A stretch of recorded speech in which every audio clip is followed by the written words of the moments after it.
The Times of Israel is once again targeting New York City Mayor Zohran Mamdani, this time to neutralize any attempt to draw a comparison between the capture of Nicolas Maduro versus the refusal of the US to arrest Benjamin Netanyahu, who has an international war crimes warrant, of course, hanging over his head. You see the headline from the article. Mamdani, for his part, simply condemned the US seizure of Maduro as a violation of international law. He put up something on X from the official account saying that he was briefed and basically saying unilaterally attacking a sovereign nation is an act of war, violation of federal and international law. But the Times of Israel vehemently, of course, disagreed. They quickly parroted what the Trump administration has been pushing, that the arrest of Maduro was lawful because it was based on US court orders. They then immediately pivoted, defending Netanyahu's right to remain free, claiming the ICC has no jurisdiction in the US and that federal law actually prohibits the imprisonment or obstruction of foreign officials, unless apparently they are on the US indictment list. Before we get into the rest, Cenk, I'll ask you for your 2 cents. Yeah, first of all, I'm not interested in any other country's opinion on our mayors. What does Portugal think about the mayor of Cleveland? I don't care, is the correct answer. Oh, Israel is chastising the mayor of New York. Well, they can take a long walk off a short dock. Not interested in their goddamn opinion. Okay, so that's my first cent. My second cent is Mamdani is indisputably correct about the law regarding Maduro, which is, yeah, we can't just go and kidnap a foreign leader and attack a country. That's called war, and it is a violation of the law. And it's also the violation of the Constitution, where Congress is supposed to declare war. So, but yeah, tell me more about what the irrelevant, they're not irrelevant because they control almost all of our politicians. And that's why Mamdani drives them crazy, because they can't control him. But irrelevant in the case of what American citizens should actually be concerned about. So this irrelevant Israel country, tell us what else they are demanding from us. Well, let's get to the backlash, because it was swift on social media. Many folks zeroing in on selective enforcement of, as we said, international law applied aggressively to enemies, but dismissed when it implicates allies. You can see some of the posts. Adam says this picture should be Netanyahu. And there were a lot of people who used AI to switch Netanyahu out for Maduro in this picture, posting that. Dilly Hussein says Netanyahu is a wanted war criminal of a country whose army has committed genocide. He goes on to say Netanyahu gets a red carpet treatment in the US. Maduro is kidnapped. Venezuela gets bombed by the US. Many are asking, why can't Benjamin Netanyahu be brought to justice, as the message is clear? When we want to snatch a head of state, we find a court to issue the warrant and we act quickly.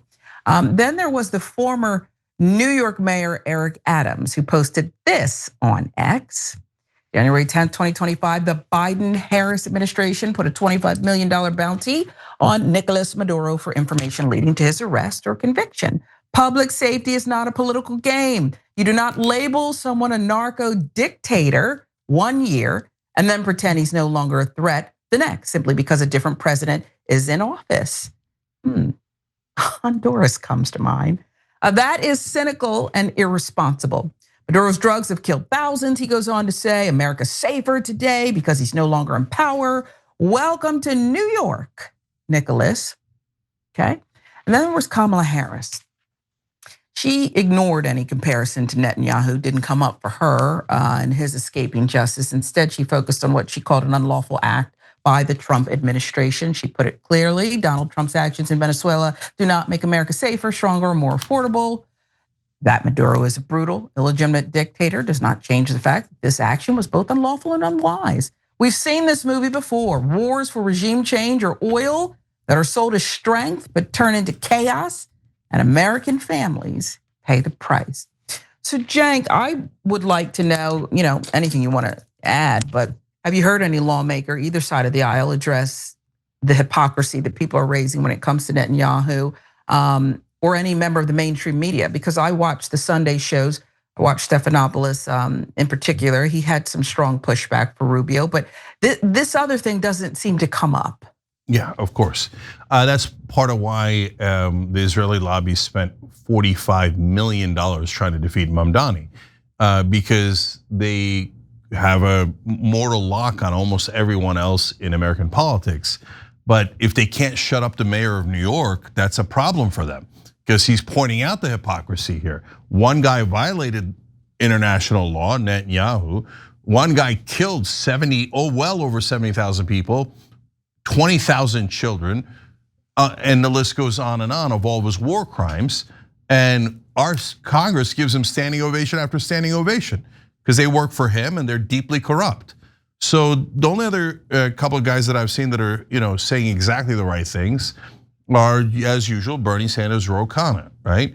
But outside of like the rogue populist left that actually cares about the truth and principles and the things that the actual average American cares about, there's a lot of cowardice as usual. So a lot of hemming and hawing from Democrats. Establishment Democrats behind the scenes are leaking to the press that they're glad that Maduro was captured. And now Debbie Wasserman Schultz is going back in a second time. She's a Democrat, but a neocon. And so she loves the wars. And so she's like, oh, I like that we captured Maduro, but we didn't do it quite the right way. That was her first swing. The second time she comes out and she goes, wait. We need regime change. We're not doing this right. Wait, I thought you were a Democrat. I thought you were opposed to Trump. No, of course, that's Israel first. So they want regime change.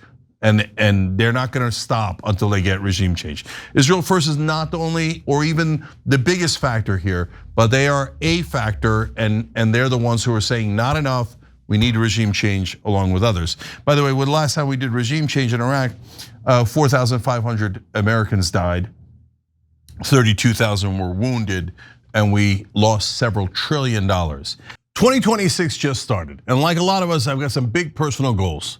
Here at TYT, we believe in changing the world for the better. But to do that, I'm gonna need the right team of people to make it happen. Let's be real, sometimes it can be hard to find the right people who are that good at what they do.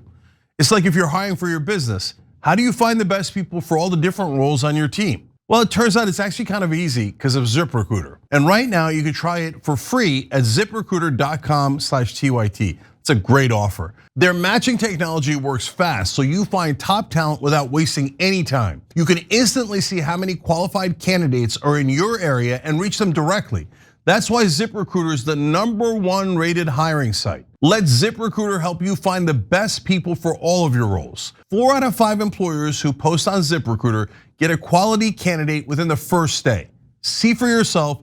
Just go to this exclusive web address right now to try ZipRecruiter. ZipRecruiter.com/TYT. Again, that's ZipRecruiter.com/TYT. ZipRecruiter, the smartest way to hire.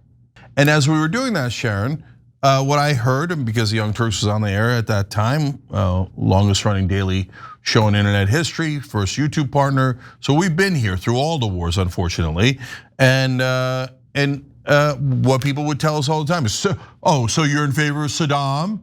Oh, you don't like the Iraq war? You don't support the troops? Oh, you're big friends with the evil Saddam Hussein? You know what Saddam Hussein has done? Guys, I've been through this trick already. Yeah, Maduro's a bad guy. And does that mean we need to go and invade and take over his country and steal their oil? So they say, you wanna let Maduro go? No, brother, but yeah, I didn't want to kidnap him in the first place. I didn't want to start a war with Venezuela in the first place. Why? Because that's illegal, it's unconstitutional, they never asked Congress, it's mental, it's gonna lead to a quagmire where we're trying to occupy Venezuela, or we have to slink away embarrassed that they didn't do anything we told them to do. And then we just go, never mind, we'll forget it, I guess keep doing whatever you were doing. We cannot get them to comply with just threats. In order to give directions on the ground, you have to be on the ground, otherwise it's not going to work. So, and the deeper we get in, look, honestly, we don't have a democracy. The donors are having a conversation about what they want. They get the way the system is set up is good cop, bad cop. The Republicans are the bad cop that go, we don't care about law, we're invading Iraq, and Halliburton and ExxonMobil and Israel, and everybody's gonna be ecstatic, and the voters are gonna suffer, the service members and the military are gonna suffer, we're gonna take trillions from the taxpayers, who cares about them? That's what happened in Iraq. That's what happens every time. And that's what they're setting up to do in Venezuela. So they can tell me until they're blue in the face, oh, I don't like Mamdani and I don't care about international law. And as we just reported, Matt Walsh says international law is gay, so we shouldn't follow it. Okay, well, if you want to be dumb, that's not my problem. That's kind of your problem. No, laws are not gay. And remember, the Republican Party pretended my whole life that they were in favor of the rule of law and our Constitution. And some of their voters actually do, but a lot of their voters, and certainly a lot of their media hosts and politicians, have to make up their mind. And so do the corporate Democrats. But they're always gonna just have a festive over which donor to pleasure. We gotta do a real rebellion in this country, a peaceful, nonviolent one, to get rid of all these bums who are all corrupt and who all work for donors and will drag us into every war. And no matter who you vote for, go ahead. Vote Democrat or Republican. You know what you're gonna get? War. You know what you're gonna get? Subsidies for corporations. You know what you're gonna get? Endless funding of Israel. You're always gonna get the same results because this is a giant fraudulent theater that they're playing on all of us. And of course, the top actors are the ones on television pretending it's all real. Yeah, that's what I saw. And I don't want to be a conspiracy theorist, but I saw an awful lot of reporting on the gentleman who spoke up during the President Maduro's hearing today in front of a judge. And they talked a lot about it. And like you said, no wonder, okay? He's a bad guy, we got it. But that's not the pivot that we're looking for right now, whether it was legal or not. And I didn't hear much of that from the mainstream media. He was on every channel, this person. It was as if it was all orchestrated to remind people that, yeah, it might've been illegal, yeah, but he was a really bad guy, so sometimes you just gotta break the rules. I saw Erin Burnett right after this Venezuela attack happened. And she's quoted the vice president of Venezuela as saying that they're not gonna necessarily listen to all of our orders. And she seemed outraged. She was like, this is their vice president thumbing their nose at us. Well, what did you think she was gonna do? We just bombed Caracas, their capital. We just kidnapped her boss, the president. And you expect her to just grovel to the people who attacked her country? Is that the expectation of the ludicrous people on cable news?